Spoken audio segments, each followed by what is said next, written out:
Se Hola, conecta buenas ahí. noches. Bueno, muchas gracias por la presentación, Karina. Y me da mucho gusto, mucho agrado que haya personas de diferentes países y sobre todo de diferentes departamentos del Perú. El tema que voy a exponer y que vamos a tratar, pues es un tema que todos lo conocemos, pero más voy a incidir en lo que va avanzando, cómo está avanzando la refrigeración, que tanto la conocemos. Así es que, si me permites, voy a hacer la presentación del PowerPoint. Ya tengo acceso para verlo, Karina. Sí, sí, sí, claro, ingeniero.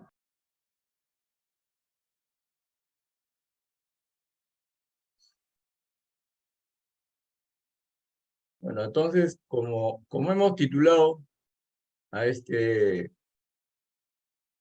charla, esta conversación, llamémoslo así, avance de la refrigeración en la cadena alimentaria, es que yo me voy a referir a ella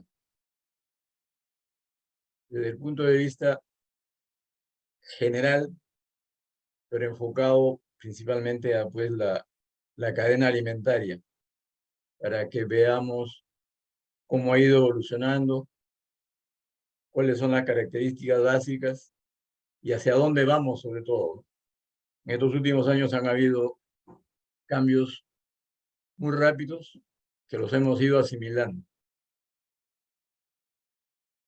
Entonces vamos a comenzar diciendo pues que la industria alimentaria, bueno, primero vayamos por partes para que tengamos muy claro aquello de que la cadena alimentaria, en realidad son escalones que tienen y que dan origen a toda esta denominación, ¿no?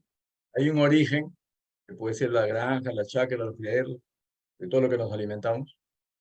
La transformación, de diferentes maneras, hay productos que se transforman, otros que simplemente se cortan, otros se venden tal como están. Luego viene el almacenamiento, inevitablemente el transporte entre cada eslabón de la cadena, luego llega la venta, hasta que se llega a los consumidores. Es así que esto es todo, cuando está bien organizado, se denomina industria alimentaria. Esta industria se caracteriza porque maneja todos los procesos que incluyen pues, la recolección, el transporte, la recepción, el almacenamiento, el procesamiento. Y ojo, que estoy hablando de alimentos para consumo humano y animal.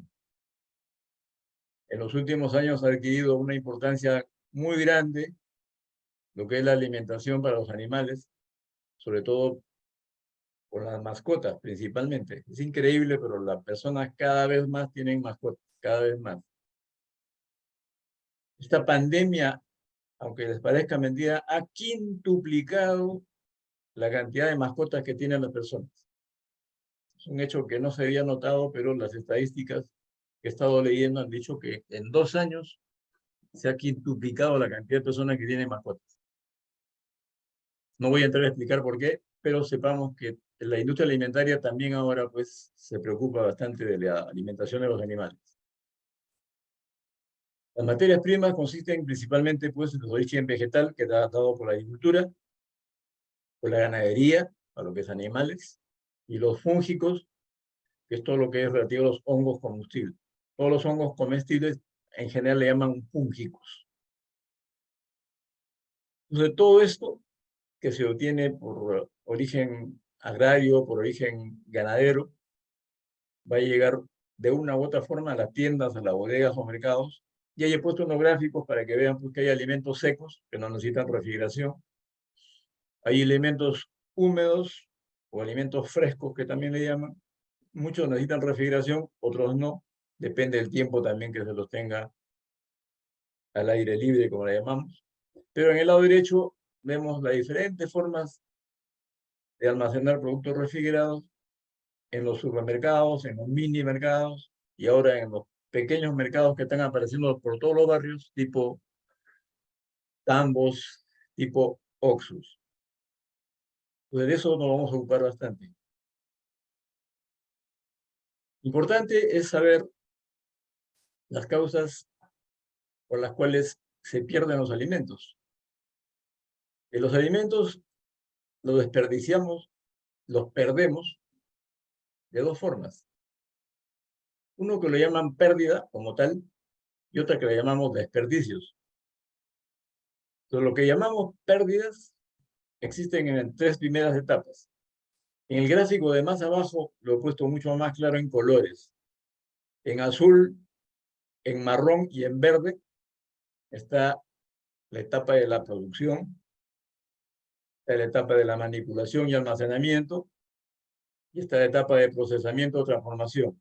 Ojo que es azul, marrón y verde.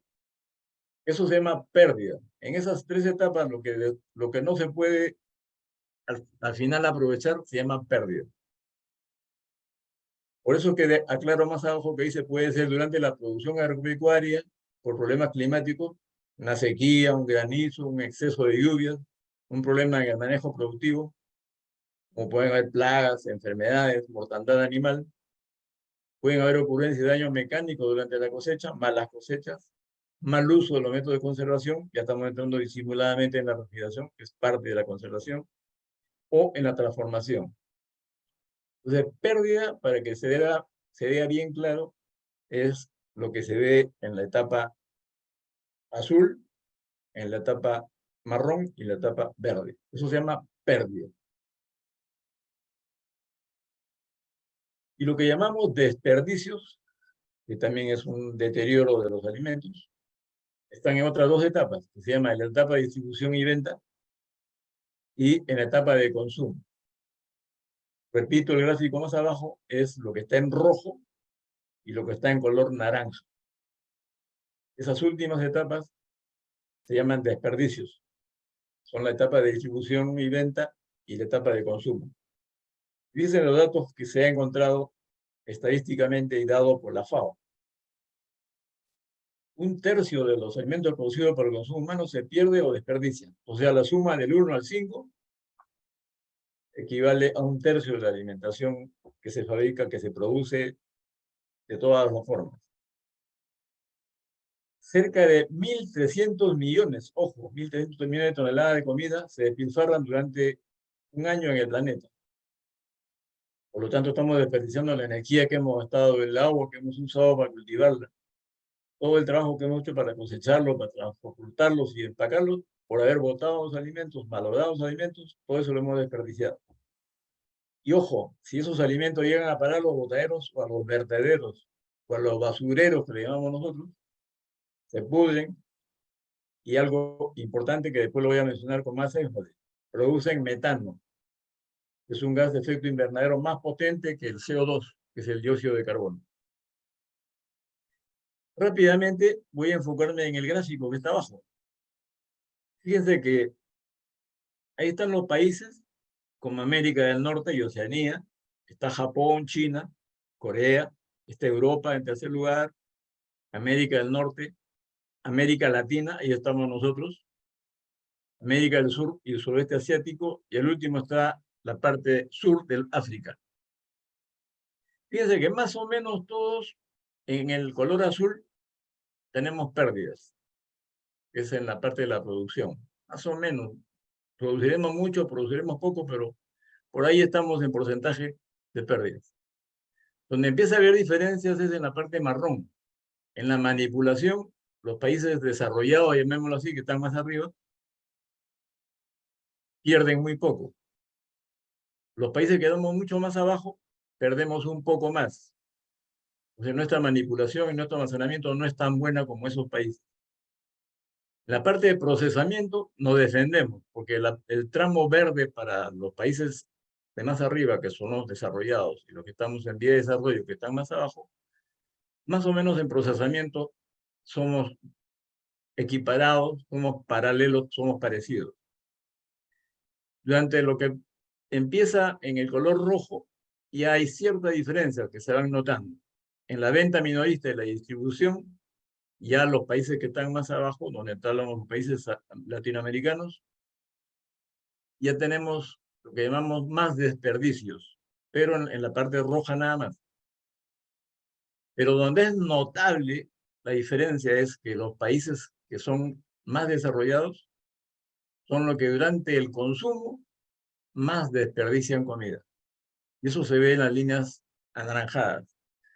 Los países, empezando por África del Norte, América Latina, Asia del Sur y el sur del África, es lógico. Nuestro consumo casi siempre lo hacemos hasta raspar el plato muchas veces. No la mayoría, lógicamente. Por eso que no botamos mucho a la basura comparativamente con los países que son más industrializados, que son los países más desarrollados. Ese es un factor muy importante que lo voy a mencionar más adelante, que influye mucho en nuestras características del alimento diario que tenemos. Y en el cuadro de la derecha, la suma desde el 1 hasta el 5, que son las pérdidas y desperdicios, equivalen a 1/3 de los alimentos producidos a nivel mundial. Se pierden 1.300 millones de toneladas. Ahí dice billones, hay un error. 1.300 millones de toneladas son los que se pierden, y en dinero es una cantidad tremenda que ahí también se pone como cifra. De toda esa cantidad de alimentos que se pierden, que es 1/3 de los alimentos que se producen, el 45% es fruta y verduras, el 35% pescados y mariscos, el 30% cereales en general, 20% productos lácteos y el 20% productos cárnicos, ¿no? Son cifras interesantes, que ahí está enfocado mucho de lo que es la conservación por refrigeración. Y quiero hacer énfasis en la última parte, que es el desperdicio de los alimentos, que yo lo he puesto en color naranja en el gráfico anterior. Esos desperdicios pueden darse a nivel doméstico, a nivel de servicio de alimentos, puede ser los restaurantes, y a nivel comercial cuando se vende. Observen lo interesante de este cuadro, porque increíblemente la cantidad de comida que se bota a la basura en las casas es la mayor de todas como desperdicio. ¿Por qué? Porque la mayoría, ustedes saben, o deja residuos de comida en el plato, o hay niños, jóvenes y adolescentes engreídos, dicen, no, ya no quiero, no me gusta esa comida. Otro no le gusta el calentado. En muchos países la comida que queda en el almuerzo se recalienta para la comida, pero algunos engreídos, otros que no son engreídos, pues tampoco les gusta, simplemente la botan a la basura. Es por eso que a nivel mundial se ha encontrado esta cifra, que el 61% es ese desperdicio que lo dejamos después de comer. Botamos más que lo que botan en los restaurantes. En los restaurantes el 26% botan a la basura. Y en los mercados, lo que han dejado de comercializar, lo que se les ha malogrado porque no lo han vendido, representa solamente el 13%. Cifra muy interesante para que tengamos mucho cuidado para nuestro comportamiento cuando comamos en la casa. Esta suma de todas estas pérdidas son 931 millones de toneladas de alimentos por año. ¿Por qué se pudren y se malogran los alimentos? Pues lo anterior ya era porque no queríamos comer, etcétera, lo botamos. Pero si no tenemos cuidado, el otro factor que influye es que los alimentos se van a malograr. Y cuando se malogran tenemos que botarlos. Se descomponen por causas vitales y no vitales. Las vitales son por microorganismos, como las bacterias, las levaduras y los hongos. Y además las enzimas. Y las enzimas son sustancias químicas, no son catalizadores que aceleran la velocidad de las reacciones metabólicas de nuestros organismos, de todos los organismos vivos. Son vitales para la vida de todo ser vivo. Tienen muchas funciones en el cuerpo, porque principalmente ayudan a la digestión y en el metabolismo para crecer desde niños hasta mayores. Intervienen en general estos dos causantes en la descomposición porque hacen procesos físicos y químicos transformando las sustancias que componen a los alimentos. Pero hay causas no vitales.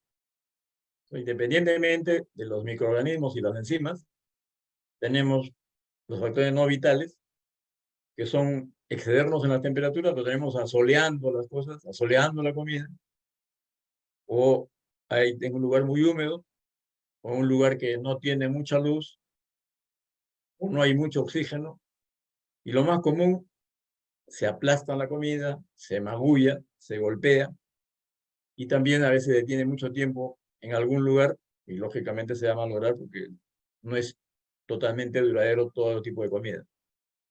Todos estos factores producen cambios físicos y químicos que van a alterar el color, el olor, el sabor, la consistencia y la textura, y al final son alimentos no ingeribles.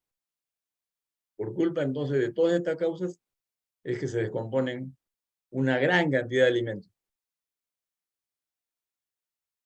Las enzimas, que es uno de los elementos que hemos hablado antes, prácticamente se eliminan a 70 grados centígrados. Entonces la cocción ya vemos que es una opción para que las enzimas no actúen. Y las bajas temperaturas también hacen lenta su acción hasta menos 18, pero la mayoría ya se detiene entre menos 35 y menos 40. Entonces ya vamos dando pautas de temperaturas para conservar, para que no deterioren por efecto de enzimas. Pero por los microorganismos, la mayoría de bacterias, porque son seres vivos, se reproducen rápidamente en temperaturas, justo es más o menos la temperatura que nosotros estamos confortables, y coincide con la temperatura de nuestro cuerpo, de 24 y 37 grados. La cocción también las elimina. Los alimentos cocidos, la bacteria desaparece. Hacia abajo, hacia 0 grados centígrados, su actividad más o menos que se detiene. La mayoría se inactiva a menos 18. Por eso que procuramos que en el centro de los productos congelados lleguemos a menos 18. Y casi se eliminan a menos 40. Digo casi porque hay bacterias que todavía soportan más bajas temperaturas. Las levaduras tienen otro rango, entre 5 y 0 grados, ya detienen su actividad. Y los hongos o mohos se desarrollan en ambientes oscuros y húmedos, y su actividad empieza a disminuir entre 12 y 0 grados centígrados. Entonces ya más o menos por los hongos, sabemos que entre 12 y 0 grados centígrados casi los estamos controlando para que no malogren determinados productos. O sea, al microscopio se ven de esa manera las bacterias. Hay muchos tipos de bacterias, esta es una sola. Las levaduras se parecen a una especie de naranjas, pero son en miniatura. Los hongos sí tienen varias formas, otro tipo de microorganismos, pero todos son organismos vivos, ojo. Y esos organismos vivos también van a querer alimentarse, ¿no? La misma comida que queremos nosotros, esos organismos los quieren, por eso es que hay que tener cuidado con los rangos de temperatura de conservación. Encima de 65 grados centígrados, la zona caliente, donde las bacterias, cuanto más elevemos la temperatura, más se van a destruir. Hasta 100 grados ya la matamos a todas. 37 grados su zona ideal. Vamos bajando la temperatura y llegar a una zona fría. Entonces las bacterias dejan de multiplicarse. Muchas no mueren, pero cuando lleguemos casi a menos 40, como dije antes, la mayoría desaparece. Pero siempre hay algunas que hay que tener cuidado, que no es el tema, pero hay diferentes tipos de bacterias que soportan bajas temperaturas. Por eso que a la derecha ya pongo rangos un poco mejores para saber cuándo cocinar, cuándo mantenerlos frescos los productos, cuándo congelarlos y los rangos más o menos. Para cada tipo de producto hay tablas. Tablas hechas en base a la experiencia, a la práctica. Tablas como esta, donde dicen los lácteos a qué temperatura deben guardarse y cuánto duraría más o menos. Y ojo que pongo una nota al pie de cada tabla, ¿no? Dice, siempre y cuando el alimento en cuestión se encuentre en buen estado y fresco al inicio del almacenamiento. Muchos creen que yo tengo una lechuga podrida, la meto a la refrigeradora y voy a sacar una lechuga fresca. Eso no es cierto. Yo voy a meter una carne que se está pudriendo, lo meto a la refrigeradora y mejor a la congeladora, porque me han dicho que se conserva, correcto, se conservará podrida como la han metido. Pero muchos dicen, no, mételo a la refrigeradora y vas a ver que sale como si fuera nueva. No, eso no es cierto. Algo que se mete malogrado, quedará malogrado, pero congelado. todo producto que se mete a la refrigeradora o a la congeladora tiene que estar en buen estado para que así se mantenga con el tiempo. La refrigeración no hace milagros. Bueno, ahí hay varias tablas, como muestro ahí, y la mayoría de tablas más exactas se encuentran en los libros de ASHRAE, en el handbook, donde dan para cada alimento, dan su temperatura. Aquí les muestro nada más como una vista rápida. Para cada tipo de alimento dan temperaturas de conservación a baja temperatura, temperaturas normales, dan calores específicos, dan calores latentes de congelación, dan sus humedades relativas que deben entre las cámaras frigoríficas y los tiempos más o menos que se conservan. Tablas como esta ya sirven para cada alimento específico, ¿no? Están las carnes arriba, los pescados, los vegetales y todo lo que sea. Pero repito, esto hay que buscarlo en tabla para cada producto que uno quiera alimentar o uno quiera almacenar, mejor dicho. Los métodos de conservación, entonces, vemos que no solo es la refrigeración. La refrigeración es una de tantas. ¿Por qué? Porque hay conservación por calor. Esto incluye a los enlatados o conservas, que las conocemos, son muy agradables. Conservación por refrigeración o por frío, que es lo que vamos a tratar, ese es nuestro tema. Conservación por reducción del contenido de agua, eso se llama productos secos, se hace el secado, se elimina la humedad, porque ya le dije, los microorganismos les gusta comer lo mismo que nosotros comemos, les gusta el agua y les gusta la comida fresca. Entonces, si le sacamos el agua, ya no la comen. Entonces, el secado es un método para conservar los alimentos. La conservación con sal, tampoco. Cuando está muy salado, esos microorganismos no lo comen. Igual que nosotros, cuando está muy salado, no nos gusta. Entonces, un método de conservarlos es salando el producto o rodeándolo de vinagre, que se llama el escabechado, o humeándolo, que son los productos ahumados. Y la conservación en atmósferas controladas también es otro método que se puede hacer agregándole a la atmósfera oxígeno, agregándole CO2, agregándole nitrógeno. Con eso se retarda la maduración de ciertos vegetales. Y al revés, si uno le pone etileno, acelera un poco la maduración de algunos vegetales.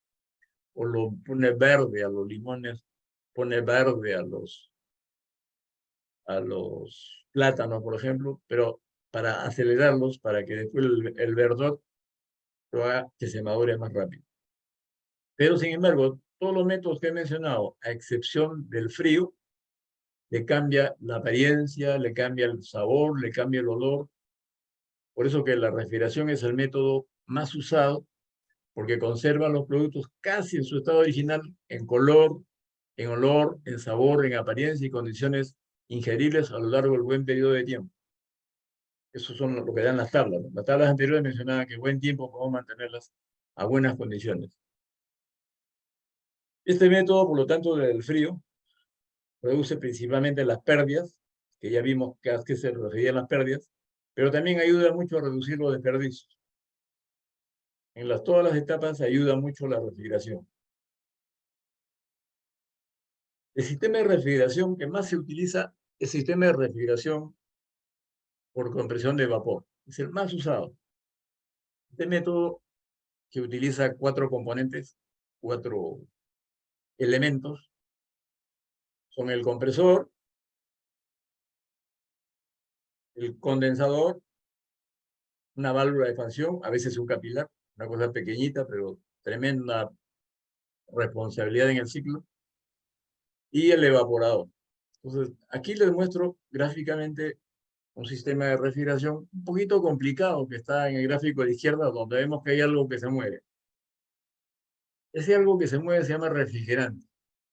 Si no tuviéramos refrigerante, no tendríamos la refrigeración mecánica como la conocemos. Hasta ahora seguiríamos usando el hielo natural, estaríamos usando el agua, el aire y nada más. Pero gracias a que se encontraron refrigerantes, es que la refrigeración mecánica cada vez evoluciona más y cada vez la usamos más. Ese refrigerante cumple un ciclo que se llama el ciclo de refrigeración por compresión de vapor, que está a la derecha, en el diagrama de presión entalpía. El compresor comprime en la línea de la izquierda, de la derecha, que va de abajo hacia arriba, condensa en la línea horizontal. El dispositivo de expansión, que puede ser capilar, válvula, baja la presión hasta que entra el evaporador y se evapora, y ahí se realiza el verdadero ciclo de refrigeración o la extracción de calor de los productos. Ese se llama el ciclo de retención por compresión de vapor. Más abajo ya empezamos la parte real, la parte práctica. En la refrigeración doméstica están estos 4 elementos. Serán pequeñitos, lo que quieran, pero es igual que una planta grande. En un supermercado, en una planta frigorífica inmensa, todo lo que quieran, tienen los mismos componentes que la refrigeradora tan pequeña que veo como gráfico ahí. Solo que como ven en el gráfico que está de izquierda, se le van agregando pues tanques recibidores, válvulas de seguridad, recibidores, intercambiadores de calor, válvulas solenoides, todo, pero para complementar a esos 4 elementos. Esos 4 elementos que están en la refrigeradora, que justo como ejemplo, tienen los equipos grandes y los equipos chicos. Entendiendo lo que es una refrigeradora, entendiendo lo que es un equipo de aire acondicionado, podemos entender el funcionamiento de cualquier planta, por sofisticada que sea. Ya me adelanto, ahí al pie les he puesto, en la refrigeración doméstica se usaba mucho el refrigerante 12. Había ahí refrigeradoras con R12. Cuando hubieron los problemas que ya más adelante voy a mencionar, se reemplazó por el R134A. Hay muchísimas refrigeradoras con 134A. Pero por las razones que vamos a explicar más adelante, el R12 ya desapareció, ya no se importa, ya no se fabrica. El R134A va a desaparecer y por ello ya nos estamos adelantando y la mayoría de fábricas se están adelantando y ya están fabricando refrigeradoras con refrigerantes 600A, que es el isobutano. Pero ya me estoy adelantando a los avances que estamos logrando en la refrigeración, en este caso en la parte doméstica. A pesar que no voy a hablar mucho del aire acondicionado, pero sepan, el R12 se usaba mucho en el aire acondicionado de los autos. Fue reemplazado por 134A en el aire acondicionado de los autos. Pues ahora está siendo reemplazado por el 1234YZ, que es un HFO, una hidroolefina, que es para la refrigeración o el aire acondicionado de los automóviles. Y se están haciendo tremendos ensayos que ya dieron lugar a buenos resultados con el CO2 en el aire acondicionado de los autos.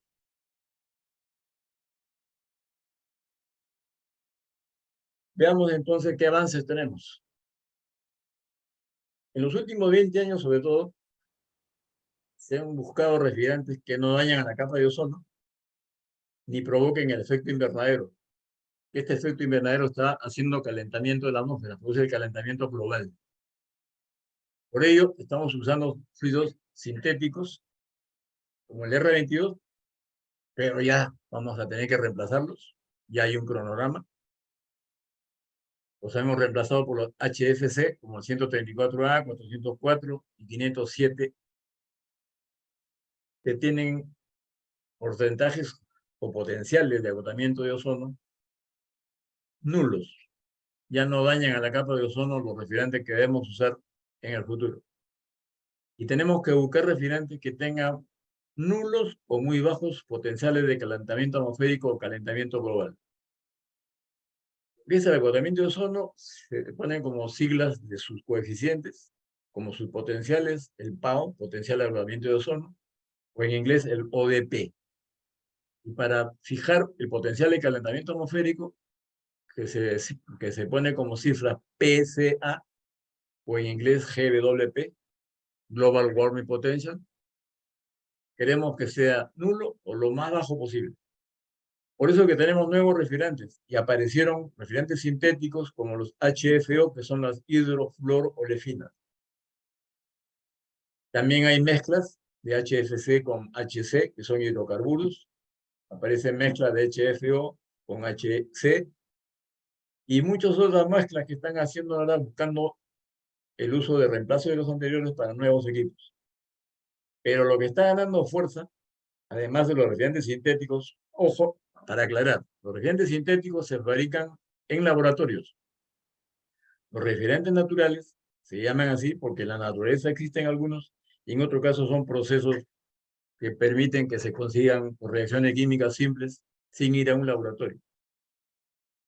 Ahí están los refrigerantes naturales que son conocidos por nosotros, como el amoníaco, que siempre ha existido, ahora está tomando mayor auge. El dióxido de carbono, que es el CO2, ese es el que se define como R744 por la SRAE. Y están los hidrocarburos, sabiendo que son inflamables, pero se están usando cada vez más en la refrigeración y el aire acondicionado. Están el R290, el R600A y otros que vamos a mencionarlo más adelante. Generalmente es para equipos nuevos, diseñados especialmente para estos fluidos. ¿Por qué? Porque son inflamables. Hay que evitar lugares que tengan chispas, hay que tener seguridad para la manipulación de estos elementos, hay que tener cuidado con las soldaduras, por eso se está prefiriendo las soldaduras en frío. Paralelamente a estos fluidos que menciono está el glicol. El glicol es una solución acuosa de agua más glicol propilénico. Ojo, para la alimentación es glicol propilénico o propilenglicol, como lo venden, que es agua con glicol, en proporciones que dependerá de la temperatura que uno quiere manejar, pero es un fluido.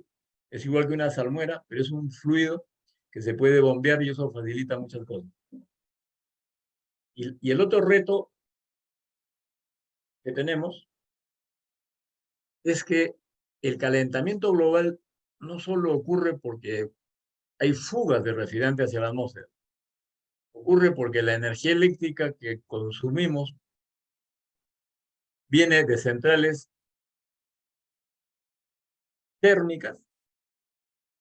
En el caso del Perú, para que sepan, algunos no lo saben, la mitad de nuestra energía eléctrica viene de hidroeléctricas y casi la mitad viene de centrales térmicas.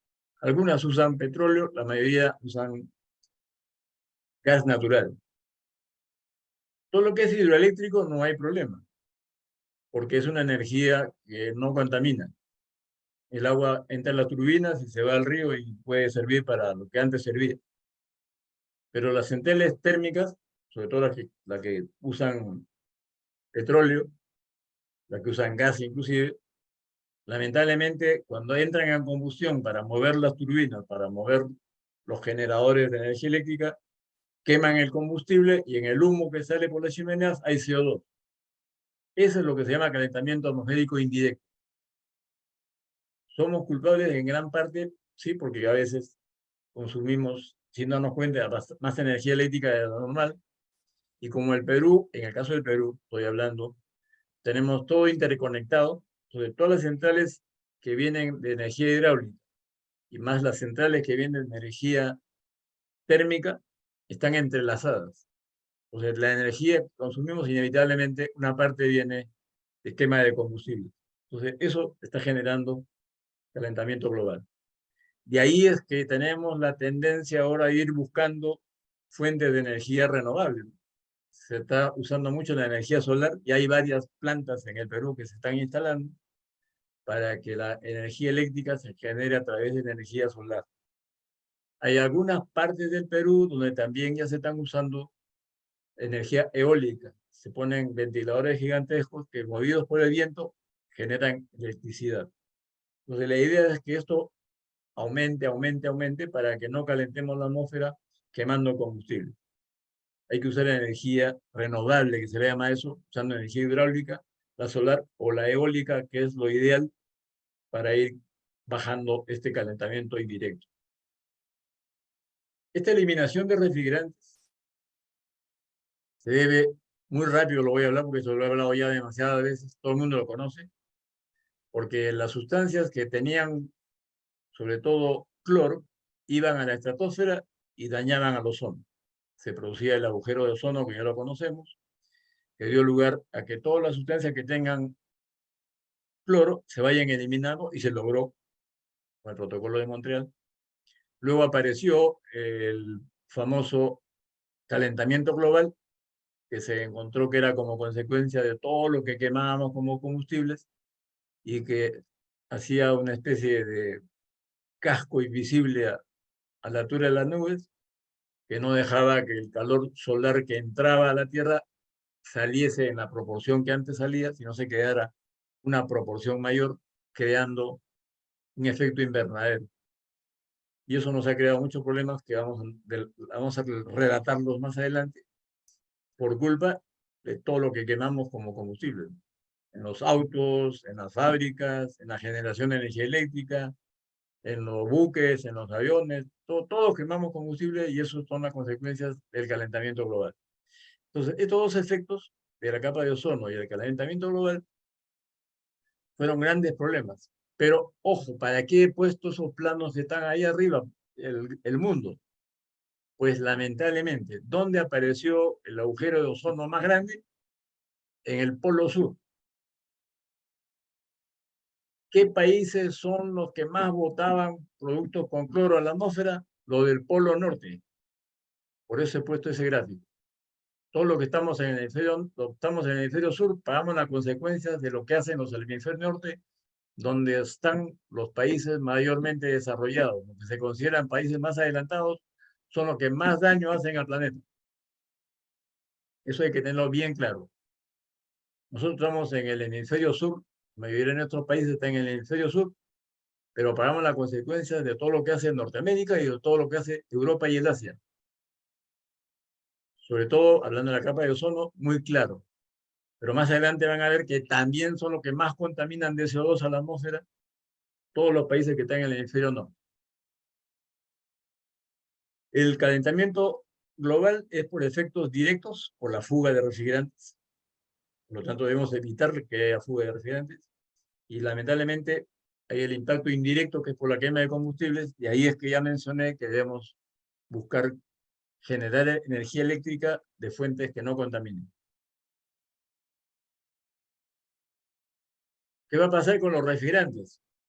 Bueno, en el Perú, de acuerdo al protocolo de Montreal, hemos importado refrigerante 11, refrigerante 12, que eran muy buenos, pero no sabíamos que estábamos dañando la capa de ozono hasta que se creó el protocolo de Montreal y solo pudimos importar hasta 2004 y desapareció el R11, desapareció el R12. El mismo camino está siguiendo el R22. Tan usado el R22 por nosotros, hasta ahora tenemos equipos con R22 en grandes cantidades. Sin embargo, el programa de desaparición, y ahí lo ven en el color verde. El 2020 nos quitaron el 35% de lo que podíamos importar. De la cuota que teníamos como 100%, nos quitaron el 35%. El año 2025 nos van a quitar el 67%, casi 68% de lo que importamos. Por lo tanto, a partir de 2025, la cantidad de R22 que tengamos en el país, y la mayoría de países, por si acaso, estamos metidos en Sudamérica en este problema, vamos a importar cada vez menos. Por lo tanto, el R22 se va a vender poco y lo que tengan que vender prácticamente a medio año se va a desaparecer lo poco que se puede importar. De esa manera, en el 2030 prácticamente ya vamos a estar acostumbrados a no usar el R22. Hasta 2040 van a dejar permitir algunas cositas para importar cuando haya necesidades muy graves, nada más, pero prácticamente 2030 desaparece. Y en el lado derecho, ya como consecuencia del calentamiento global, porque la tabla de la izquierda es por la capa de ozono, principalmente. La tabla de la derecha ya es por calentamiento global.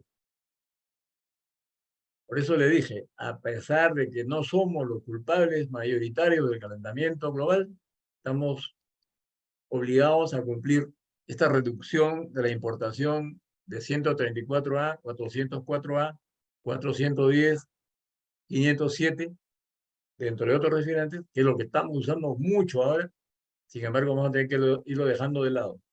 ¿Por qué? Porque el protocolo de Montreal, con sus enmiendas de Beijing, sobre todo de Kigali, dice que a partir de 2029 tenemos que ir reduciendo. Si ahora traemos como 100%, en 2029 traeremos solamente el 90%.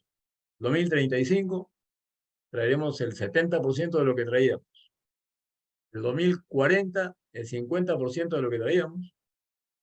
Y en la etapa cuarta, que es 2045, nos van a quitar el 80% de la cuota, por lo tanto vamos a tener un 20% nada más de lo que más o menos importamos ahora.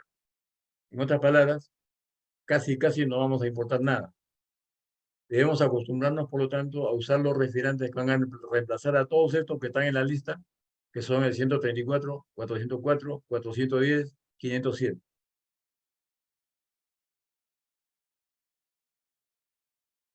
¿Qué tenemos que buscar en los nuevos refrigerantes? Tenemos que buscar proteger la capa de ozono, hacer que disminuya el calentamiento global, ojalá que se pueda eliminar. Tenemos que buscar la seguridad, porque los refrigerantes que ya mencioné son tóxicos, son inflamables o tienen muy altas presiones. Tenemos que buscar su rendimiento, porque cualquier refrigerante que reemplace a lo que estamos usando ahora tiene que tener muy buenas propiedades físicas, sobre todo una viscosidad no muy grande para que no tengamos que aumentar la potencia de los compresores, propiedades termodinámicas en lo posible mejores que lo que tenemos ahora, porque de esa manera vamos a tener que usar los mismos equipos, casi de los mismos tamaños. El consumo de energía, lo ideal es que sea cada vez menos, por lo tanto buscar refrigerantes más eficientes. Y al último está la parte económica. Hay que ver cuando yo tenga que cambiar mi equipo, porque no todos los refrigerantes pueden usar los equipos que actualmente existen, el nuevo equipo que yo tenga con nueva tecnología, ver cuánto me cuesta, si es muy caro o no es muy caro. Y al comienzo, todos los refrigerantes nuevos, sobre todo los sintéticos, son caros. Cuanto más se va produciendo, más se va desbaratando, y eso también es un detalle que hay que cuidarlo para seleccionar un refrigerante. Entonces hay 4 casos, ¿no? Proteger el medio ambiente, hay que ver si son seguros, hay que ver si tienen buen rendimiento y ver si son económicos y están al alcance de todos. Por eso que he puesto a la derecha una tabla donde ya vemos que la mayoría de refrigerantes que se perciben van a ser o tóxicos o inflamables. Y ahí que por la toxicidad se le pone la letra A o la letra B. Los que no son tóxicos o bajo tóxicos están en el lado de la izquierda y los que son tóxicos en el lado de la derecha con la letra B. Pero también hay que ver la inflamabilidad. Cuando son inflamables, tiene el número 3. Cuando son muy inflamables, el número 3. Cuando son poco inflamables, el número 2. Y los que no son inflamables, tienen el número 1. Lo ideal, por eso, es usar refrigerantes A1. Ahí está la lista de los A1, donde está el R22 que desaparece por calentamiento global, lamentablemente, y también efectos del daño al ozono. 134, 410 desaparecen. 123ZD, el que antes les mencioné, va a entrar. 404A, 407, 507 desaparecerán. 544 se perfila como que va a quedar siempre y está entrando cada vez más. Y a la derecha está el amoníaco, que no va a desaparecer, a pesar de ser un poco tóxico y ligeramente inflamable. Y más abajo pongo al R404A, que es el CO2, porque el problema del CO2 es que no contamina, no hace nada ni al ozono, ni produce el calentamiento global cuando está atrapado dentro del circuito frigorífico. Cuando se escapa, lógico, hace daño, pero cuando está atrapado no hace nada, por eso se usa como refrigerante. El gran problema que tiene es que primero tiene altas presiones de trabajo. Y el segundo problema que tiene es que su punto crítico, la parte alta de la curva de saturación, en esta campana, está a 31 grados centígrados aproximadamente. Por ello, si yo tengo un ambiente que está a 30 grados centígrados, mi condensación tiene que ser por encima, ¿no? Tiene que estar a 40 grados por lo menos. Entonces, el ciclo termodinámico que tengo que hacer es con la línea negra que está en el ciclo, y ven que se va por encima del punto crítico. Por eso se llama un ciclo transcrítico. Está encima del punto crítico. Cuando la condensación se hace por debajo de la puntita de la curva de saturación, se llama subcrítico. Eso es lo que estábamos acostumbrados con todos los refrigerantes. Con el CO2 vamos a tener que trabajar con regímenes o subcríticos, transcríticos. Hecha esa aclaración, vemos que los refrigerantes en el futuro van a ser naturales, van a ser sintéticos o pueden ser mezclas. Pero vamos a tener que buscar lo que tengan bajo calentamiento global. Y ahí es que les he puesto ya una tabla que las pueden ver muy rápido. Al reemplazo del R22 apareció el 422D, el 417, el 410, 407A, 407F, el C, iban bajando el GWP, cada vez más bajo, todos son seguros, pero ninguno de ellos llega ni siquiera a 10. Por lo tanto, son sustitutos de transición, no son definitivos. Para el 410, acá a la derecha abajo, les he puesto que el refrigerante 410, que tiene un GWP 2100, empezó a ser reemplazado por el 452B, el R32, que parece que está entrando con fuerza, pero todavía fíjense, todavía tiene alto GWP, yo lo considero que es transitorio. 454B, 454C, el R290, ojo, ese se va a quedar. Tiene un GWP3. ¿Cuál es su problema? La inflamabilidad. ¿Qué pasa con el 134 que está acá abajo en la lista, en la segunda? Lo reemplazaron por 513A, eso lo están usando en muchos chillers actualmente, 513 en lugar de 134A. Pero vemos que es transitorio, porque tiene un GWP alto, 3630.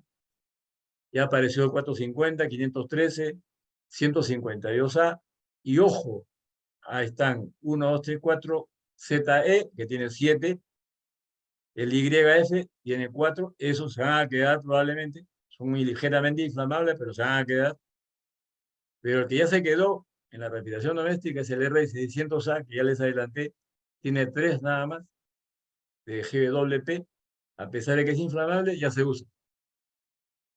Y así va a ocurrir con R404, que está acá arriba a la derecha, donde lo reemplazaron al comienzo 452A, 449, 454, 454C, 454, 455A, pero todavía están con un GWP un poco alto. Los considero todavía transitorios. No creo que se queden. Pero el que se va a quedar es el 744, por lo que les he explicado, que su GWP es 1 y es muy seguro. Hecho todo este análisis de esta tabla, todo lo que tengan bajo GWP se van a quedar con el tiempo. Los otros van a ser transitorios. Hay un negocio bárbaro entre los laboratorios que fabrican refrigerantes, eso es indudable. Te meten los refrigerantes por los ojos para que les compres, pero hay que analizar bien estas tablas que estoy mencionando. Han aparecido reemplazos del R22, que ahí les pongo, que están vendiendo porque dicen, no, con este refrigerante tú le cambias, botas el R22, botas entre comillas, porque no hay que botarlo, hay que recuperarlo, y le pones este refrigerante y te debe dar las mil maravillas, pero que te digan cuánto tiene GWP. De ahí es que yo saco las conclusiones finales que pongo más abajo. Las que están ganando más aceptación, todos los que están en la tabla de color amarillo, son refrigerantes naturales. Eso es lo que más va a usarse en el futuro. El amoníaco, el dióxido de carbono, el propano, el isobutano, el propileno. Indudablemente el agua y el aire van a seguir usándose como siempre, normalmente como refrigerantes secundarios. Pero ahí tienen ustedes su PG o PWG, que antes la llamábamos, o PCG, que es potencial calentamiento global, son bajísimos. Esos son los que probablemente en el futuro nos van a acompañar. Y en los supermercados ya se puede ver eso, ¿no? Este es un mercado donde acá está la sala de compresores, un referente HFC. Arriba hay un condensador enfriado por aire, normalmente está en la azotea, está al aire. Y luego están todos los muebles donde se almacena para la exhibición de los productos que consumimos. Y hay unas cámaras en la trastienda que sirven para conservar productos para ir realimentando a lo que se compra. Esto es lo que hay ahora en los supermercados. Inclusive todavía hay un montón de supermercados como con R22. Aquí yo ya no le he puesto, pero todavía hay un montón. Acá hago como si todas tuvieran HFC, que una gran mayoría así lo tienen. Pero el futuro, poco a poco, va a ser, primero, por el lado del gráfico que está a la derecha. Yo puedo usar 134A en la sala de máquinas, pero en toda la sala de ventas puedo usar glicol. Porque si ustedes observan en el gráfico de la izquierda, en toda la sala donde ustedes están paseándose, agarrando su comida, está el refrigerante. Dentro de los evaporadores de cada mueble está el refrigerante. Pero cuando se hace esta refrigeración con glicol, en todos los muebles que están dentro del local donde estamos comiendo, donde estamos consumiendo, donde estamos comprando la comida, va a haber solo glicol. Es una gran cosa porque el refrigerante va a estar atrapado en la sala de máquinas y nada más. Este mismo criterio se está siguiendo cuando estamos reemplazando por los refrigerantes que antes los puse en la tabla amarilla. En la tabla amarilla estaba el R290, estaba el agua, estaba el glicol, estaba el CO2. Esto es un supermercado ecológico, donde acá está la sala de máquinas con sus compresores. Sus compresores funcionan comprimiendo R290 y en realidad es un chiller. ¿Para qué? Porque ese chiller va a enfriar glicol por un lado en azul, para la zona de los productos que ustedes ven en azul, perdón, en verde es el glicol, el azul es el CO2. Todo lo que es CO2 es para congelar.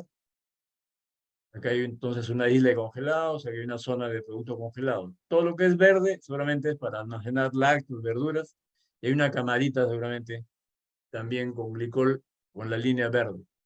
Pero todos los productos que están acá están enfriados por sustancias ecológicas. R290, glicol y CO2. Y algo interesante, esto ya no es un condensador. Esto de acá arriba es un enfriador que se llama enfriador de agua, que reemplaza a las torres de enfriamiento. ¿Qué cosa es? Es igualito que el radiador de un auto. Esto que se ve acá arriba en esta sala que dice agua, es que el condensador está metido dentro del chiller, es un condensador enfriado por agua. Esa agua, para que se enfríe, lo envían a un aeroenfriador que está en la azotea, que se parece al condensador, pero no lo es.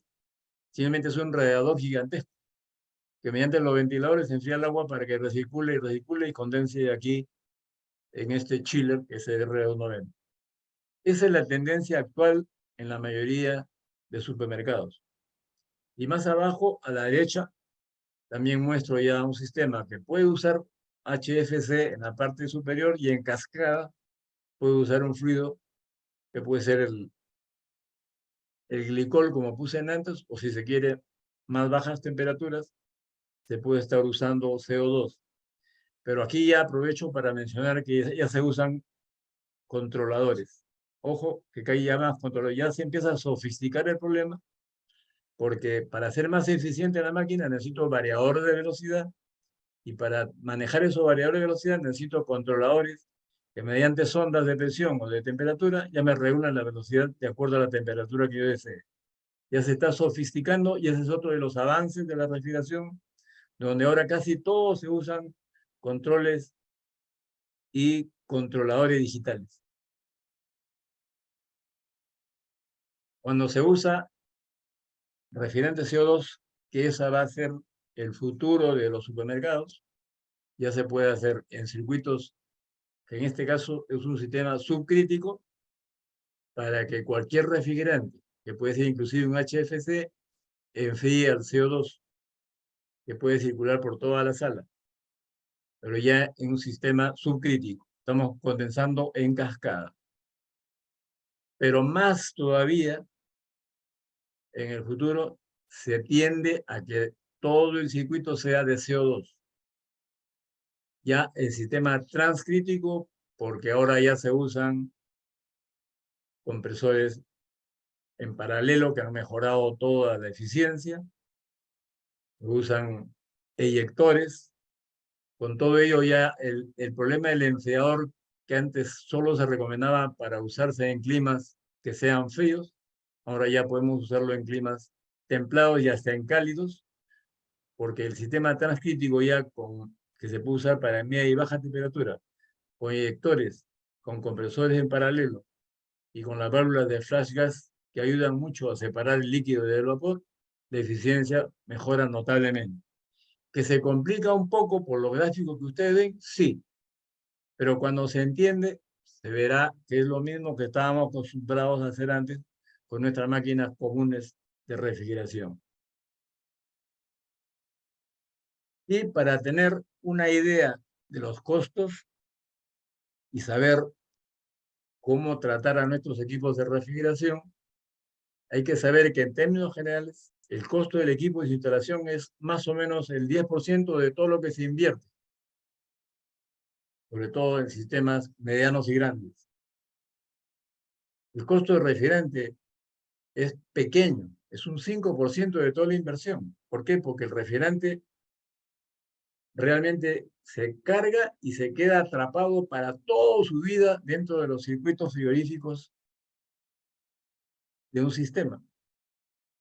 El costo de mantenimiento, si lo hacemos bien programado, muy metódico, solamente es el 15%.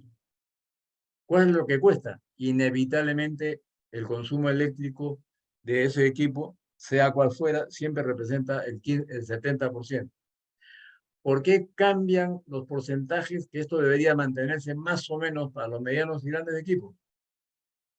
Porque en muchos casos sobredimensionan los equipos, entonces nos va a costar un poco más y más su instalación también, por sobredimensionarlo. Entonces hay que calcularlo mejor. Hay que usar equipos más eficientes inclusive. ¿El costo del refrigerante va a subir? Sí, si no tenemos cuidado, las vibraciones van a rajar tuberías, puede producirse fuga. Y como hay sistemas que tienen cargas de 100, 200, 300, 400 kilos de refrigerante, ya va a costar. Entonces hay que tener cuidado aquí de tener detectores de refrigerante, pero desde su instalación tenemos que ser muy rigurosos para cuidar que no haya fugas futuras. Si no tenemos cuidado del mantenimiento, este 15% también sube, porque el mantenimiento preventivo y el predictivo, pues, nos ahorra un montón de dinero. Pero cuando es un mantenimiento ya por falla, eso cuesta. Ya estos 15%, ya no 15%. Y si no tenemos cuidado de usar elementos de una eficiencia moderada, mediana a alta, también puede ser que este consumo de energía eléctrica aumente. Inclusive el consumo eléctrico aumenta cuando no se hace mantenimiento, eso lo sabemos, ¿no? Se ensucian los condensadores, se llenan de hielo los evaporadores, y lógico, vamos a consumir más energía eléctrica de lo normal. Pero esto es lo normal cuando se hace buen uso del equipo desde su instalación hasta su mantenimiento. Más o menos deben ser los gastos en porcentajes. Un gasto anual, digamos, como inversión, si consideramos desde la instalación del equipo. Todo esto nos conlleva finalmente a la cadena de frío, porque la cadena de frío tiene que comenzar después de la cosecha, la pesca, la matanza y el ordeño. Todos los alimentos que tengamos, como mencioné al comienzo, de la ganadería o de la agricultura, hay que almacenarlos para ver qué hacemos, pero ya debe estar empezando con la refrigeración. Si los transportamos, tienen que estar refrigerados, con transporte refrigerado. Si los procesamos y los transformamos, en lo posible, si son fáciles de deteriorarse, hay que estar refrigerados. El almacenamiento del producto elaborado, lógico, hay que almacenar en cámaras frigoríficas. La distribución hay que hacerlo con camiones refrigerados. La venta en los mercados, minimercados o supermercados tienen que tener su sistema de refrigeración para que no se malogre. El almacenamiento en el local del conservador, por lo menos debe tener su refrigerador. Lamentablemente la pandemia desnudó un montón de cosas. Se veía un montón de gente comprando diario y diario y la gente se escapaba inclusive para hacer sus compras a pesar de que había prohibición de salir y se descubrió que muchísimos hogares no tenían refrigerador. Increíble, se desnudó un problema que estaba escondido. Muchísimos hogares no tienen refrigerador, tienen que comprar diario. Y durante el consumo, yo le pongo entre puntos suspensivos, refrigeración, porque durante el consumo dirán algunos, qué raro, durante el consumo, refrigeración. Pues sí, ¿a quién no le gusta una bebida helada? ¿A quién no le gusta un helado que hasta su último momento esté refrigerado? ¿A quién no le gusta un vino frío? Entonces la refrigeración acompaña en muchos momentos durante el consumo, para saber saborear determinados licores sobre todo. Esa cadena de frío necesita recursos humanos, lógico, para manipular todo. Recursos materiales, ahí están los equipos. Hay que tener mucho cuidado con los equipos, que pueden ser cámaras, refrigeradoras, congeladoras, sus equipos, camionetas, camiones, cajas térmicas, paquetes, todos los instrumentos, termómetros, registradores de temperatura, todo lo que tengamos como recurso material, ahí está considerado como parte de la cadena de frío. Y por último, si no hay recursos económicos, pues no tendríamos una cadena de frío bien hecha, ¿no? Porque con eso aseguramos pago de las personas, la operatividad de los recursos materiales y el funcionamiento de todo el conjunto, porque hay que pagar la luz, hay que pagar la energía eléctrica. Esta cadena de frío entonces va a funcionar fácilmente cuando tengamos todo controlado desde la manufactura, el transporte, el almacenamiento, la distribución hasta llegar al consumidor final. Entonces, esa es la cadena que va del productor mediante un camión refrigerado, si todo de cerca, a los centros de refrigeración, se distribuyen a los mercados y supermercados.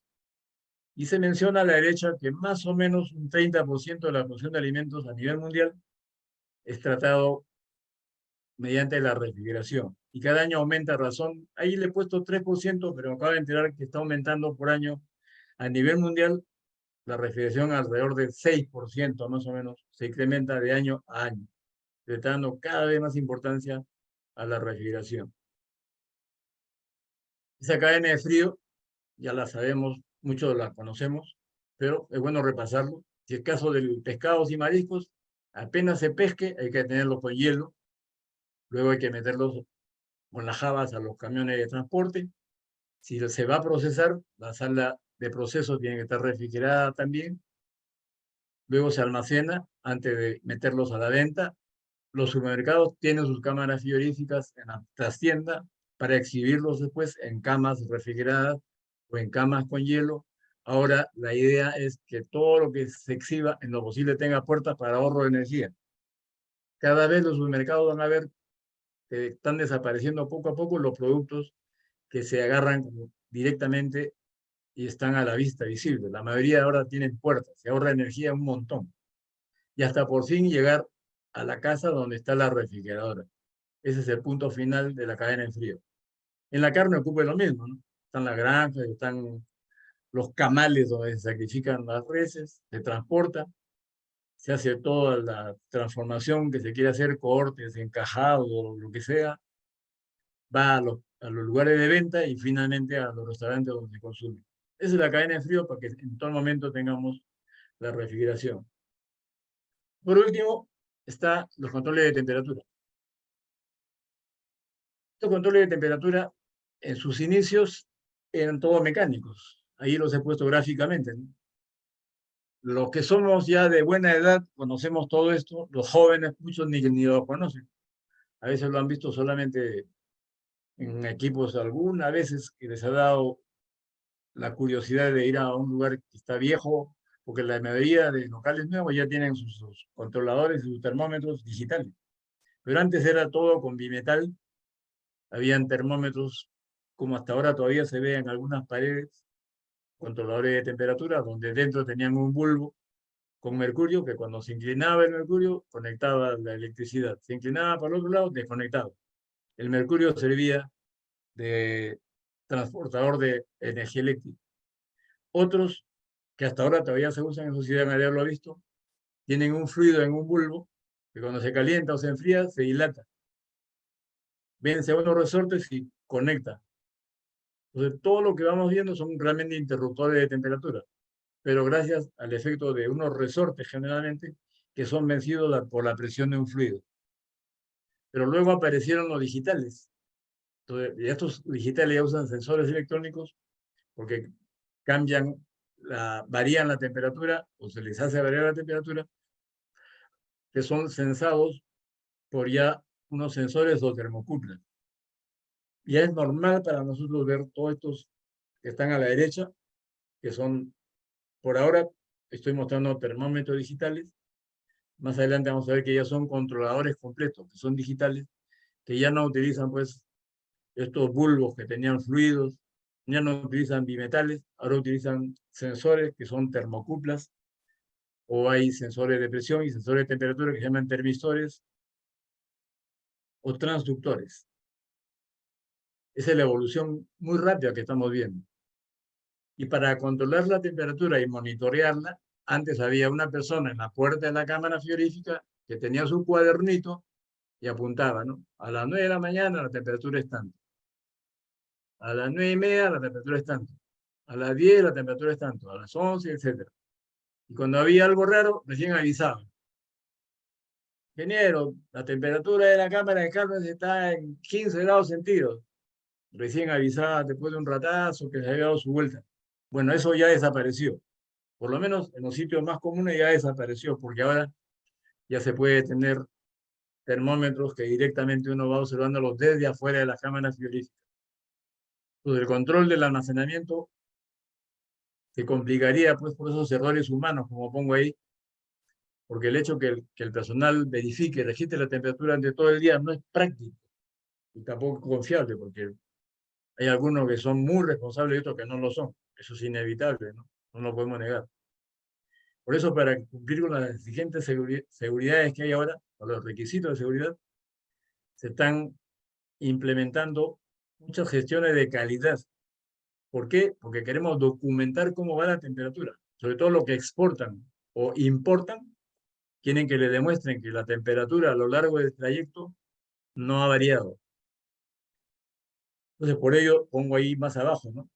Hay que instalar sistemas de monitoreo remoto, con sensores, con sondas, receptores de datos, para programar en tiempo real y registrar las temperaturas. Las nuevas tecnologías, que son el avance que hay ahora, lo están logrando. Antes todo era termómetros como estos, que había que mirarlos y apuntar, mirarlos y apuntar. Mejoró un poco cuando aparecieron los termorregistradores, que eran cartillas que ya con una cuerda o un motor eléctrico giraban y en una semana nos decían cómo había ido la temperatura dentro de la cámara frigorífica. O había tarjetas mensuales también, donde un lapicero pintaba de color rojo cómo variaba la temperatura a lo largo de las horas y de los días. Entonces rápidamente con una observación veíamos si se había salido de lo normal o se mantenían, ¿no? Se cambiaban, estas eran las cartillas que se cambiaban acá al interior de los registradores. Luego aparecieron los registradores digitales, donde uno miraba a cualquier rato, inclusive desde fuera de la cámara, cómo iba variando la temperatura a lo largo del día. Pero eso mejoró y empezaron a aparecer los data loggers, donde ya la temperatura no solo se observaba, sino se almacenaba en su interior. Entonces aparecieron data loggers de diversos tipos. Los data loggers inclusive acompañan a las vacunas que seguimos importando hasta ahora para ver cómo ha ido en el trayecto la temperatura, si no ha cambiado. Inclusive estos data loggers acompañan a las vacunas mientras están almacenadas en lugares que tenemos estratégicamente en Lima. Y hay data loggers que se parecen a los USB. Uno los saca de la cámara frigorífica o de la caja donde está el producto, lo pone en la computadora y ahí le sale registrado toda la temperatura desde que se embarcó o desde que se importó. Pero ojo, todavía no tenemos lo ideal, ¿no? Simplemente nos estamos enterando qué pasó con la temperatura. Todavía no hay quien nos avise en tiempo real qué cosa está pasando. Todos son historiales hasta ahora. Y es por ello que aparecen los que se llaman los trackers. Entonces, aunque las refrigeradoras y las cámaras frigoríficas tienen termómetros, pero no tienen la manera de alertar a los usuarios si la temperatura se aleja de la zona segura o si se ha cortado la energía eléctrica. Entonces, de ahí es que se quieren ya monitoreos remotos. Aparece el registrador conectado a un sistema de comunicación que se llama el tracker. Pues estos trackers ya no solo registran la temperatura, como expliqué antes, sino que ya tienen un sistema de comunicación que avisa a través del Wi-Fi o de la nube, como va a ser más adelante, para que una persona que esté lejos o cerca vaya viendo cómo está pasando la temperatura, qué variaciones tiene en ese momento, y si quiere puede registrar lo que ha pasado hace una hora, 2 horas, para que analice cómo ha ido variando con el tiempo la refrigeración de este producto. Ya hubo un adelanto más, porque inclusive muchos de estos trackers ya tienen ubicadores a través del GPS. Ya se pueden hacer un seguimiento para ver. En cámaras fijas no necesitamos un GPS, pero en el transporte refrigerado, sea cual fuera, por aire, por mar o por tierra, es mucha ayuda, porque ya sabemos dónde está el equipo, dónde está el producto, si está cerca, si está lejos, porque cuando hay algún problema ya podemos mandar a un técnico para que vea cuál es el problema, dándole datos ya qué está ocurriendo y dónde está. Es una gran ayuda que han aparecido estos trackers. Y más aún se han mejorado con estos controladores digitales porque tienen set points normales, pueden tener funciones para alarma que dicen que la puerta sea abierta, tienen una serie de sensores que se le pueden conectar, tiene orómetros para ver las horas de trabajo del compresor, tienen relojes para medir en tiempo real los deshielos que se han realizado, tiene una fuente interna auxiliar para que el reloj siga funcionando, todo el equipito siga funcionando, inclusive cuando falte energía eléctrica, por lo menos por 72 horas tienen almacenamiento de energía tipo batería, posee almacenamiento de datos, funciona como data logger también, y lo más importante, ya tienen un sistema de comunicación con el CITRAT para poder transmitir la información almacenada hacia una computadora, a una tablet o un teléfono celular, para que lo estemos visualizando de cerca o de lejos y podamos ver si todo anda bien o hay que hacer algún cambio, enviar a un técnico, pero ya con instrucciones precisas para decirle qué cosa está pasando. Y eso es lo que está ocurriendo en estos momentos para que toda la cadena de frío sea más confiable. Y es así que los loggers que descargan la información y los trackers que no solo descargan la información, sino van en tiempo real a través de la nube, que es mejor cuando estamos lejos, nos van a permitir que el transporte por tierra, el transporte marítimo, todo sea ya mucho más controlado, porque ya ahora ya hay controladores en las cámaras frigoríficas, por ejemplo, que además de tener su termómetro y su control digital común, ya tienen controladores que a través de una conexión de antena, a través de la nube, nos comunique qué es lo que está ocurriendo con los ventiladores del condensador, con los ventiladores del evaporador, con el sistema de deshielo, con el funcionamiento del compresor, para que tomamos las provisiones de que todo está funcionando bien y sepamos a distancia si vamos a actuar para modificar algo o todo lo dejamos funcionando ok, porque estamos avisados en tiempo real si la temperatura se está manteniendo en los rangos correctos o el compresor se ha detenido o un ventilador está funcionando mal. Todo ya lo hacemos, como antes lo dije, en tiempo real. Y si hay algo que reparar, ya tenemos facilidades de datos para que cualquier persona que vaya a intervenir a reparar ya no vaya y recién ahí se entere de lo que hay, sino con anticipación, con estos aparatos ya podemos saber e intuir inclusive qué cosas debe llevar como repuesto un técnico para que repare el problema. Y esto es lo que al final, lo que busca el Internet de las cosas, ¿no? Sistema inteligente de monitoreo que tiene que ser completo, que el mantenimiento, la configuración y la manipulación de los productos nos permita tener seguridad, tener un sistema, entre comillas, exento de fallos. Todo el historial lo monitoreamos las 24 horas del día. Se pueden vigilar situaciones como el tiempo de permanencia de la puerta de un camión está abierta, la de una cámara, de una refrigeradora. Si hay corte de energía, por ejemplo, nos puede avisar si un equipo dejó funcionar o no para buscar una solución de alguna manera más rápida. Para los que son ya grandes exportadores o grandes importadores, el tiempo de recolección de los productos va a ser más fácil de analizarla, se puede programar, se puede saber en qué tiempo se venden determinados productos. El tiempo de permanencia dentro de la cámara frigorífica también para saber si podemos mover más rápidamente el inventario o todavía tenemos tiempo de mover en los supermercados, va a ser una gran ayuda esto. Por eso que estas soluciones, como siempre le digo, son costosas por ahora, pero hay que analizar el costo-beneficio a mediano y largo plazo para que lo que invirtamos realmente sea pagado muy rápido. Eso, la solución IoT, por eso es capaz de integrarse con otros sistemas del cliente, porque se puede interconectar, así como estamos controlando nuestro sistema frigorífico, podemos conectarlo con nuestro consumo de energía eléctrica, con nuestro sistema contra incendios, con nuestro sistema de ascensores. Esto se llama el BMS, cuando hay edificios que tienen todos estos sistemas para integrar y monitorear solo de un solo lugar lo que ocurre con la parte frigorífica, con la parte de la iluminación, con la parte de bombeo de agua, con la parte del aire acondicionado, etcétera, para que todo sea consolidado y lo podamos controlar para que cada vez consumamos menos energía y nuestro sistema sea más eficiente. Y en términos generales, para terminar, digo pues al final que el control de la cadena de frío es uno de los principales retos de la logística frigorífica en el contexto en el que las nuevas tecnologías apuestan por una visibilidad completa y en tiempo real. Ahí vemos la operatividad en tiempo real. Todo esto que les he explicado es el avance que estamos viendo y día a día hay cosas más nuevas, cosas nuevas que hay que estar leyendo y estarse actualizando continuamente.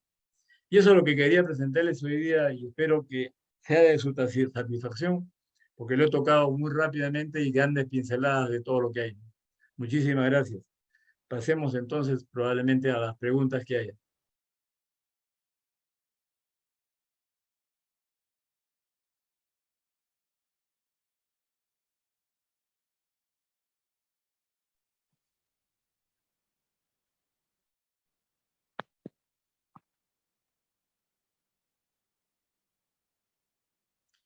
A ver, invitamos a todos a que puedan hacer en este momento sus preguntas.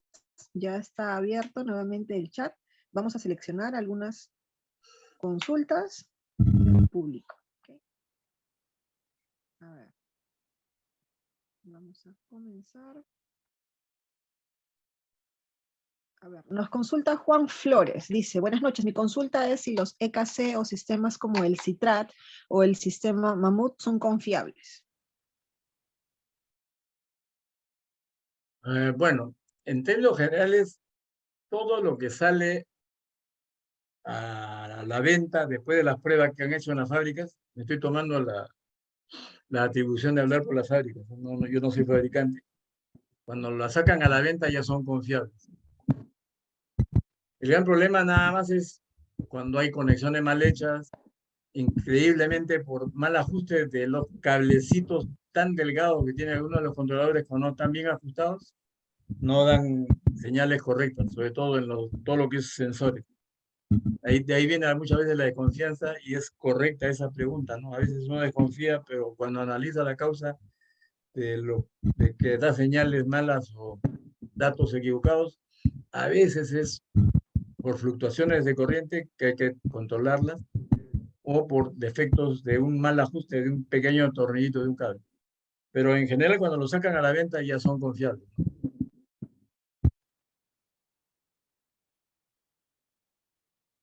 Ok, a ver, aquí tenemos otra consulta de Harold Orihuela.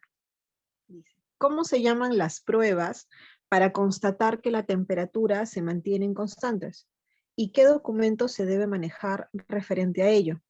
¿Cada qué tiempo se debe hacer pruebas para verificar que la temperatura se mantiene, esto para los productos alimenticios? Bueno, la ventaja con los sistemas de control remoto que hay ahora y sobre todo a través de la nube o el Wi-Fi, ya no es cada cierto tiempo. Uno lo está controlando continuamente porque los gráficos de la temperatura que le da el controlador, que en su interior tiene un tracker, por ejemplo, ya va a salir directamente en la computadora. Por cada segundo sale un gráfico para ver qué temperatura tiene. Inclusive se puede ver cuando han abierto una puerta que la temperatura fluctúa. Por eso le decía que se puede saber fácilmente, además de los sensores que a veces se colocan en las puertas, también la temperatura cuando se abre una puerta cambia. Entonces, para contestar esa pregunta, con todos los sistemas modernos que hay ahora, complicados y sofisticados, ya es continuo la medición de la temperatura. Gráficamente sale como si uno estuviera conectado en un hospital, conectado a esos monitores que le miden la presión a uno, que va fluctuando y cuando se muere se pone horizontal. Igualito ya hay actualmente para los sensores de temperatura conectados a sistemas remotos a través de la nube o a través del Wi-Fi. Si es que no se tiene esos elementos sofisticados, que lógicamente no todos los tienen ahora, pues lo ideal es estar controlando cada media hora, pero ya necesitamos una persona que esté al tanto de eso y siempre vamos a llegar a los problemas de la responsabilidad de cada persona o el cansancio, o la hora del refrigerio, etcétera. Y sobre todo en la noche es más complicado, ¿no? Sí, no sé si con eso contesto la consulta. Muchas gracias, ingeniero. A ver, otra consulta aquí de Juan Day. Pregunta, ¿qué tabla nos recomienda para la toma de datos de los productos a refrigerar para el diseño de la cámara de refrigeración, para luego hallar la carga térmica? Bueno, los datos más frecuentes, los más comunes, como temperaturas, sobre todo, están en el tomo del Handbook de ASHRAE, que es Refrigeration, que se complementa con datos que también hay en el tomo de Fundamentals. Los manuales del ASHRAE, los handbooks, son los que dan la mayor información, sobre todo las temperaturas, como he puesto una de las tablitas que puse por ahí, para saber qué temperatura, qué humedad relativa debe tener cada tipo de producto.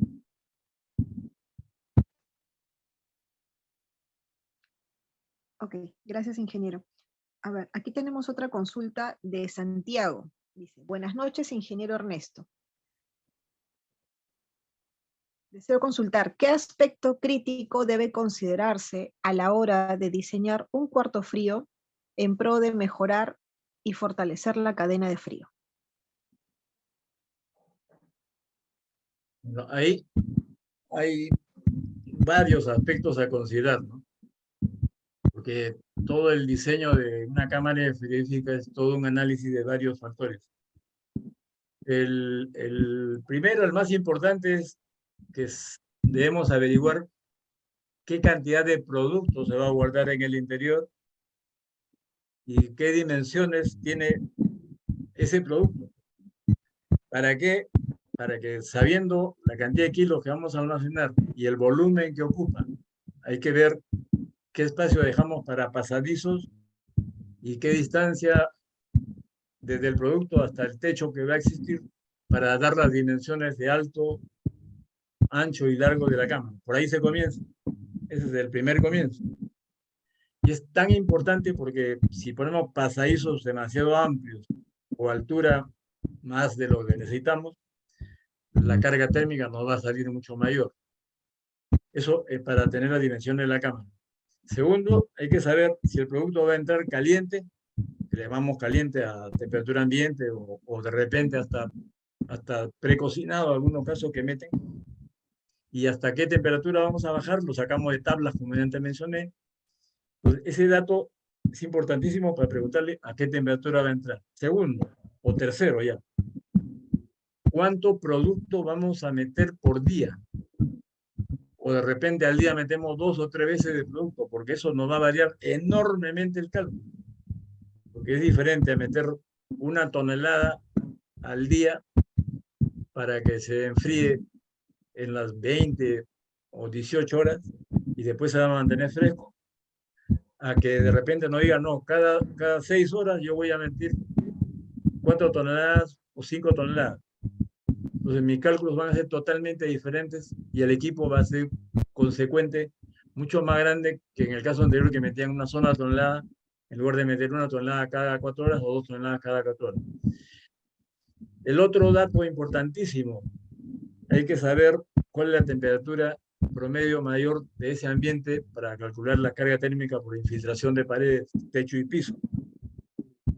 Y algo que normalmente se olvida, hay que saber si ese lugar a qué altura sobre el nivel del mar está, porque los equipos pierden eficiencia cada 1000 metros sobre el nivel del mar.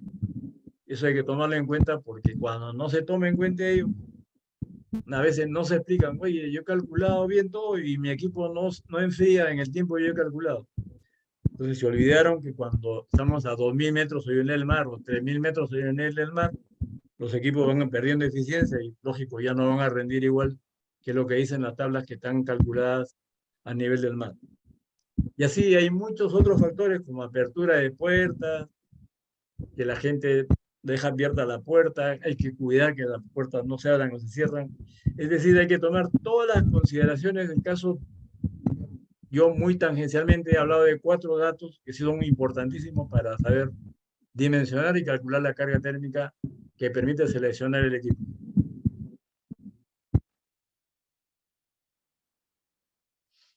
Muy bien. A ver, vamos a seleccionar unas cuantas preguntitas más. Nos consulta Jesús López. Dice, cuando sean actualizados los nuevos refrigerantes, ¿los equipos viejos podrán seguir siendo los mismos, teniendo en cuenta el tema de presiones, de trabajo y temperaturas? Muy buena pregunta. A lo largo de la charla he mencionado que hay refrigerantes que yo los considero transitorios porque tienen GWP todavía altos, en que simplemente dicen, recoge tu refrigerante, voy a poner el 22, que es el que más se está usando, recoge tu refrigerante 22, lo almacenas en una botella, eso se llama recuperar refrigerante, eso es lo que primero hay que recomendar, hay que recuperar refrigerante. Y si tú tienes un refrigerante que reemplaza directamente al R22, ya te sacaste la lotería, pues ni siquiera aceite vas a tener que cambiar del compresor. Le cambias de filtro, haces el vacío, lógicamente, le cambias de filtro secador y cargas el nuevo refrigerante. Ese es un drop-in directo. Pero lo que llaman allá retrofit es cuando yo tengo un refrigerante, pongamos igual el R22, lo saco, lo recupero. Pero para poner el nuevo refrigerante que va a reemplazar el R22, tengo que cambiar el aceite, tengo que lavar el circuito, tengo que hacer vacío y recién cargarle el refrigerante. Esa es la segunda opción. La tercera opción es un poco más profunda, que hago lo mismo que en este segundo caso, pero me dicen cámbiale filtro, pero también cámbiale válvula de expansión termostática. Y vas a tener que ver si los controles de temperatura y presión todavía se pueden regular en los mismos valores del fluido que estás poniendo. Esa es la tercera. En esas tres todavía tienen la chance de que el equipo viejo, entre comillas viejo, pueda seguir funcionando. Pero cuando ya tienes un refrigerante que no cumple con esas tres funciones que acabo de mencionar, lamentablemente vas a tener que recuperar el refrigerante, porque no puedes cortar las tuberías, recuperar tu refrigerante, guardarlo, botar tu equipo de refrigeración completito e instalar un nuevo equipo que funcione con el refrigerante nuevo que te han recomendado o que vas a usar. Hay todas esas posibilidades.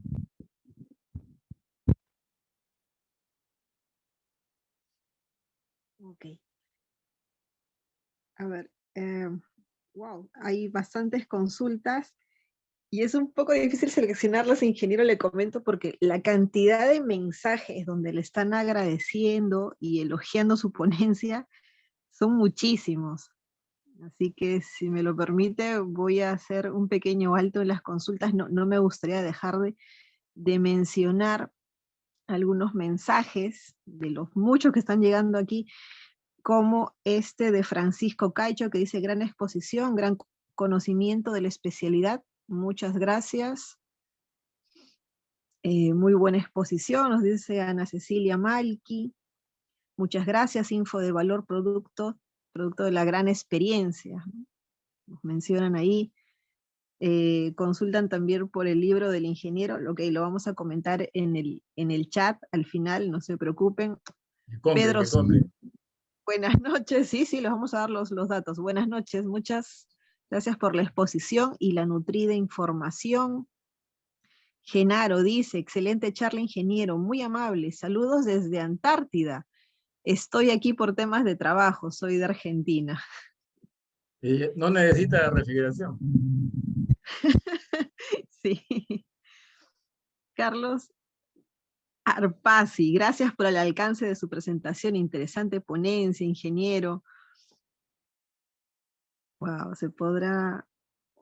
Uf, Dios mío, es una lluvia de mensajes. Dice Ever Lafitte, dice, ingeniero Sanguinetti, su disertación actualizada tiene enorme valor y significado para todos los que estamos en el ámbito de la refrigeración en general. Muchas gracias. Gracias a ti, Herbert. Tiempo que no te escuchaba. Y así, gran cantidad de mensajes, saludos, incluso por aquí creo que hay personas que lo conocen, ingeniero, le están...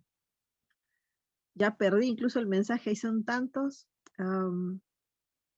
Increíble, bueno, gracias a todos. Yo creo que he tratado de transmitir sus saludos al ingeniero, están agradeciendo la información, su brillante exposición. Ronnie Toral, muchas gracias, excelente. Saludos desde Ecuador. Gracias. Ingeniero Sanguinetti, presidente, dicen. No sean malos. Ok, información de las tablas. Creo que sí, los podemos compartir, ya que se han inscrito, se han registrado, les vamos a compartir en todo caso mañana. Kaori, ¿me ayudas con eso? Esa captura justo de las tablitas que compartió el ingeniero y también la referencia del libro, ya que veo que también están consultando mucho. Bueno, vamos a seleccionar solo 2 consultitas más. A ver. A ver, esta que dice urgente, dice de Frank Anthony, dice, respecto al cambio de refrigerantes, después de haber realizado el respectivo recuperado y cambio de refrigerante al sistema frigorífico, ¿qué se puede hacer o eliminar con los refrigerantes que contienen cloro y afectan a la capa de ozono? Por favor, es urgente. Bueno, por la pregunta entiendo que han recuperado un refrigerante que tiene cloro, ¿no? Sí, así es. Bueno, si es un refrigerante que contiene cloro, ahí ahora en el Perú hay 5 centros de recuperación y reciclaje. Entonces, si quieren volver a usar ese refrigerante, entre comillas, y quieren purificarlo, que hay que quitarle el aceite y cualquier otro contaminante que pudiera tener, lo llevan al centro de recuperación y reciclaje. Por si acaso, los centros de recuperación y reciclaje entren a la página del Ministerio de la Producción y ahí van a encontrar los nombres de los centros de recuperación y reciclaje. Hay 3 en Lima y 1 en Arequipa y 1 en Piura. Entonces, ese refrigerante que ustedes han recuperado lo pueden purificar para volverlo a usar en otro sistema. Pero si lo han recuperado y van a poner otro refrigerante, tienen que hacer los procedimientos que dije antes, averiguándose primero si es que el refrigerante que van a usar como reemplazo es compatible con el equipo o con la máquina en general que ha quedado sin refrigerante.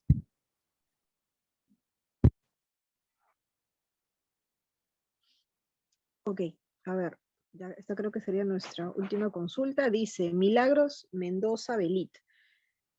¿Cuáles son los factores más importantes que se deben tener en cuenta en el diseño de sistemas de CO2 transcrítico? Bueno, cuando se usa el CO2 transcrítico, lo primero que hay que tener presente es las presiones con las cuales van a trabajar para saber usar las tuberías del grosor adecuado, ¿no? Pues ya son tuberías tipo K cuando van a usar la tubería de cobre. Eso es 1. 2, es que hay que tener mucho cuidado cuando se haga purgas, porque cuando ya tengan cargado el refrigerante y hagan alguna purga, o existe inclusive alguna fuga, con la caída de presión que hay, con el escape de CO2 que pudiese haber, puede formarse hielo seco, que ya es un poco peligroso porque puede quemar a las personas. Porque el hielo seco se forma a menos 78 aproximadamente, 78 grados bajo cero. Luego hay que tener muy presente la ubicación de todas las válvulas de seguridad que deben haber por si hubiera alguna sobrepresión. pero en términos generales se trabaja casi igual que una máquina común y corriente, tomando en cuenta, como acabo de decirles, que estamos trabajando con presiones diferentes, por lo tanto, las herramientas y los instrumentos que hay que trabajar son muy diferentes, los detectores que hay que tener son muy diferentes, y seguir las recomendaciones, sobre todo de los fabricantes, que son los que ya tienen toda la experiencia de ese tipo de instalaciones. Hay que tener bastante cuidado, sí, por las dos razones principalmente que he expuesto. Se van a trabajar con altas presiones bastante altas y cuando hay fugas de cualquier tipo se puede formar hielo sólido y produce quemadura. Teniendo todo eso y con las recomendaciones, sobre todo de aquel que fabrica o aquel que ha hecho el proyecto, pues no hay que temerle, ¿no? Hay que tener nada más seguridad de todo lo que se está haciendo para que la instalación sea la correcta. Bueno, Karina, si no me escuchas, yo me despido de toda la audiencia.